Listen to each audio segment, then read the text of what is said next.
Okay, so I'm here with my friend. Who are... Raikun yatta!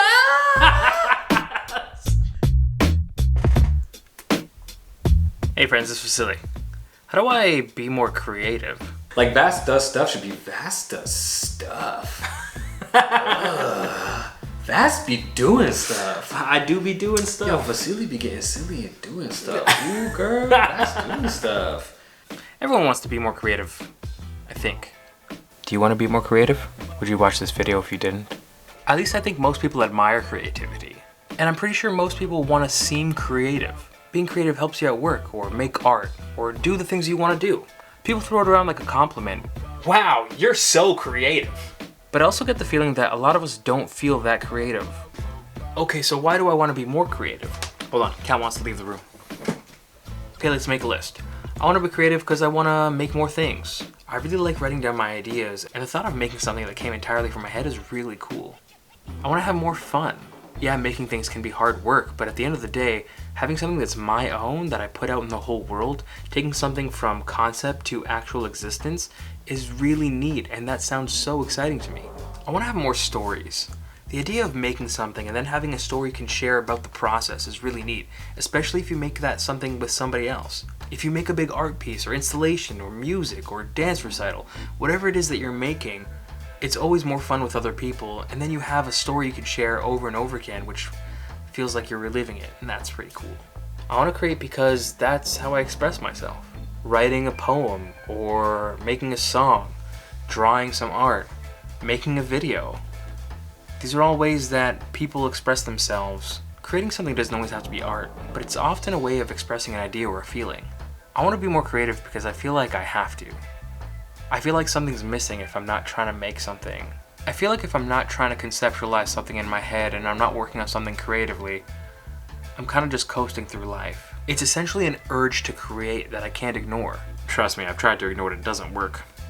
So now that I decided I want to be more creative, I decided to ask my good friend Ryan Antooa for some help. So, who are you? I'm Ryan Antooa. I'm a designer, photographer, author, friend, human, dancer. Nice. He's basically me, but more attractive, and that's the only difference. I'm the light-skinned version of Vasily. Okay, that was pretty good. But you probably want to know a little bit about what he does, right? Published a poetry book last year, and I'm a designer by trade, photographer by trade. I work for the University of Waterloo doing social media and some creative direction for them in terms of design. Consulting as a freelance designer. I met Vasily through dancing ages ago, and we've been best friends ever since. So I sat down with Ryan to ask him a little bit about how and why he creates. Why do you want to create things? Oh man, I don't want to. I have to. That's what I said. Like, it's just like, it's the first thing I think about when I get up. Honestly, is like, what can you make today? Or what can you do today? It's this itch that I have. Like, if I don't make anything, whether that's designing something or shooting something, I sort of wilt like a plant. Like, I just kind of go dry and I feel really strange and almost malnourished in a way. So how do you plan so that you can be creative? Naturally, he lives freely with no plan and no care in the world because he's a creative type. Yeah, so I am pretty razor sharp with a routine, and the only reason is because when I have to make less decisions, my mind is more free to do more creative things. So I used to be just a real, like, you know, I don't want to say floozy artist, but somebody who would just have no routine, eat whatever, drink whatever, you know, do whatever, and then So me. Yeah, no, but I have a really sharp routine because for me, when you have things more orderly routine-wise, it lets you and gives you the space to be way more creative after. And some constraint I feel like is good. Maybe not all the time, but certain deadlines and certain parameters work well for me. It's this thing between having a certain routine that helps empower you but doesn't bring you down, right? So having a routine helps. Can you tell me a little bit about like how your routine goes, like day to day, for example? Or like, let's say Monday to Friday, what are the things that you do that are staples that you have to do to make sure that you're able to do your work? 100%, yeah. So as a caveat, I'll say this, like, I'm not some robotic person that nails it all the time. I mess up routine constantly. Yeah, of course. Sometimes it's a late night, sometimes it's just me being tired or actually not feeling good from an emotional standpoint, just from the fact that we're in a pandemic and we're going through all these things, right? So yeah, I mess it up. It's not perfect. But the grounding things for me are getting enough food, enough sleep, and enough exercise. If If I can do those things, I usually feel like I can kind of nail routine. But if those things are off, then it doesn't matter what you try and schedule out. You're just not going to be at a good, stable place to do that, right? So it's a super unsexy answer, but it's like, take care of yourself. Okay, so keeping yourself in a routine and maintaining your body helps a lot too. There's a couple things I do. I make sure I drink a certain amount of water on a daily basis. I'm usually up at the same hour, 6:30 in the morning. First thing I do is drink water. Usually I'll do some Ido Portal style, like calisthenics, and just warm up because I'm usually pretty sleepy. Take a shower, read a book, usually, and then I'll go into design work and just look at different sources. Then I dig into the workday. I use something called the Pomodoro technique, which is work for 25 minutes, take a break for 5, repeat. And then by 5 or 6, I really try and take a break, shut off, go do something completely mindless. Maybe take a walk or do something without my phone or any electronics. And then when I come back, the evening's usually pretty free, unless I have a client project to do or something design-wise. And I'll do a bit more personal work, design learning, maybe learning about After Effects, logo animation, Illustrator tutorials, whatever it might be, till around 9 or 10. And then by 10, I try and have a mandatory, like, shut off, you know. And that's hard sometimes, because you get really into things, and sometimes I go over it, but that's essentially it. And then usually bed by, like, 11:30, after a couple episodes of Haikyuu. It's great, you should watch it. We also talked a little bit about freeing up space in your mind by limiting the amount of choices you have to make every day. Ryan had a really good example about cooking. Well, it's like when you walk into your own kitchen and you realize the only snack there is you. I wonder if a guy like Ryan ever gets stuck. All the time, man. Like, you know, you're a fellow writer and you know what writer's block is like. It's tough, right? What do you do to reset yourself if you feel like you're stuck or if you feel like you're making too many of the same things? Is there anything you do specifically that helps you reset, or is it just finding something completely different from what you're doing? For me, finding something unrelated helps a lot. And if I'm feeling completely stuck, I'll usually call up and talk to someone like you who's super creative, or another friend or artist or just person. And usually talking to them, you get perspective on your situation or something when there's like outside ears and eyes that aren't related to your project, because they can see things a lot more objectively, right? Ask other people. Stepping outside and then getting outside opinion or conversation helps. What kind of goals do you set for your work? I know that you work with a lot of clients, so there's usually like an end result goal when they feel they're satisfied, but when it comes to things that are your own projects, like for me, a lot of the things I do right now are for myself. Yeah. Right? So it's hard for me to decide when something's done. So how do you set a goal, or do you even set a goal to say, okay, this is when this is done, or this is how I'm going to achieve that? Yeah, I have to. I have a bunch of daily goals, weekly goals, monthly, and then even like yearly. And at first I was like really averse to it, because I was like, am I going to be one of those dudes who's like wears a power suit and I'm like, meh, entrepreneurship, meh, or like, you know, Tony Robbins, meh. Like, I don't want to be that guy. Not that there's anything wrong with those people, but I just never want to be too stuffy where I'm like only, you know, doing things in certain increments and just too rigid. Like it's that thing of you never want routine to be too hampering. You don't want goals to be that way either, because you could really mess yourself up as a creative. So I do set goals. I try and set deadlines for projects, rough and flexible ones. I'll do things in 30-day increments, month, like 3 months, that sort of thing. It's hard knowing when you're done though, especially with writing. Oh yeah. The current project I was working on, I pretty much had to force myself to be like, okay, this is it. Like, you're gonna cap this off, and then anything you write after, that's just for another project, or maybe just not for anything at all. It's difficult with writing.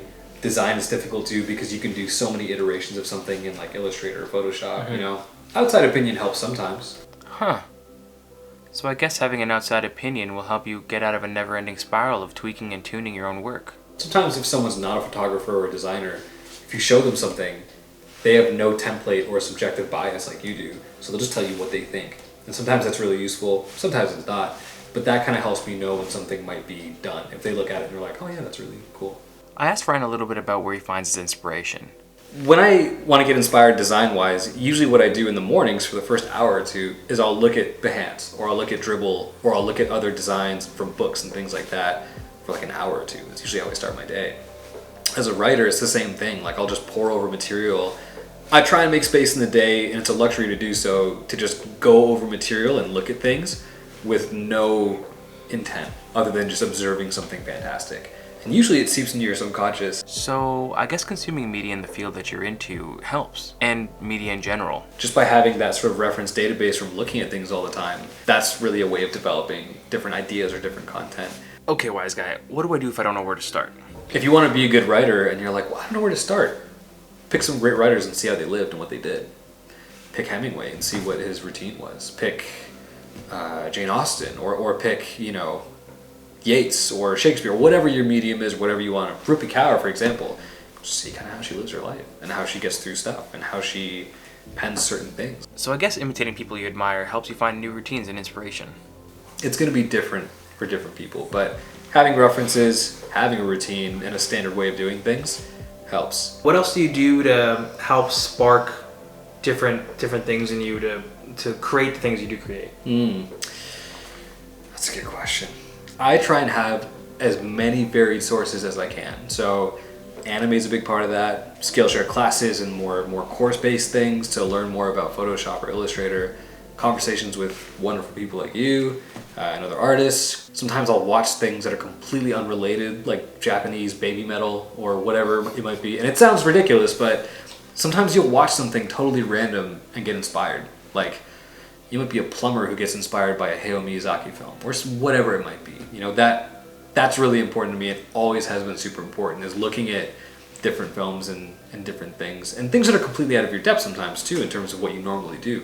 Listen to different music, Listen to different podcasts. Watch different films, just for no reason if you can. You'll draw from different sources and get more inspired.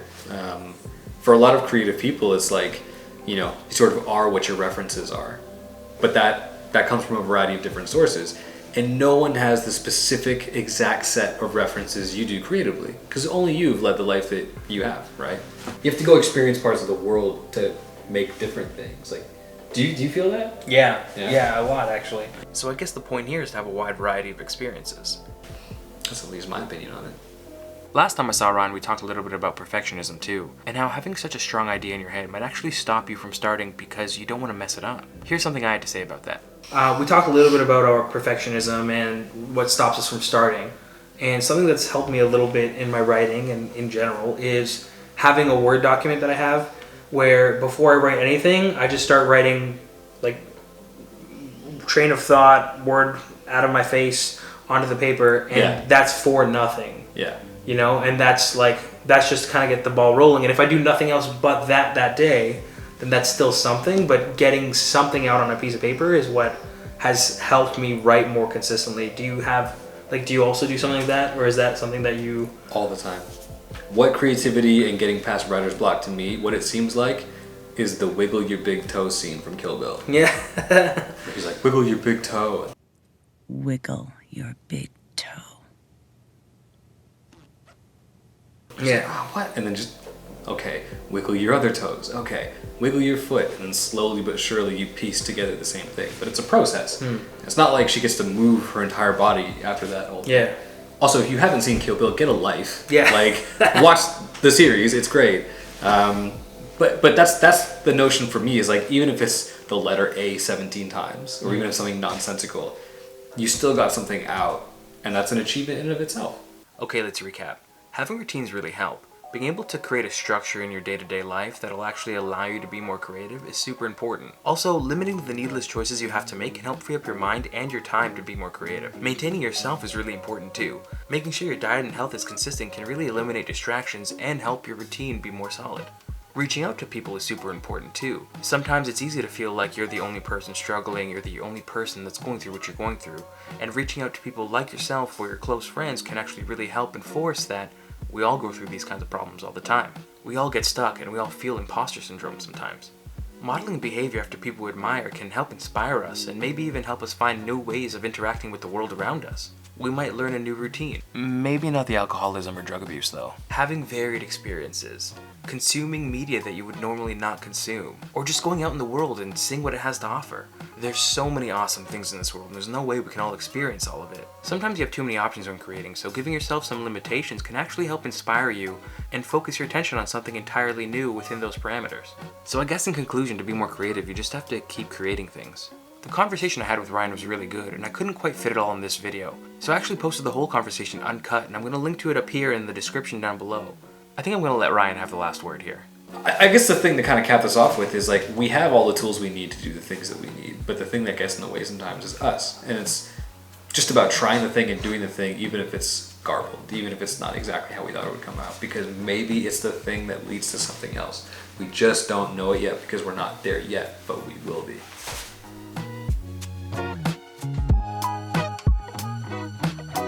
Who are you, Ryan? Morgan Freeman's younger son. That's...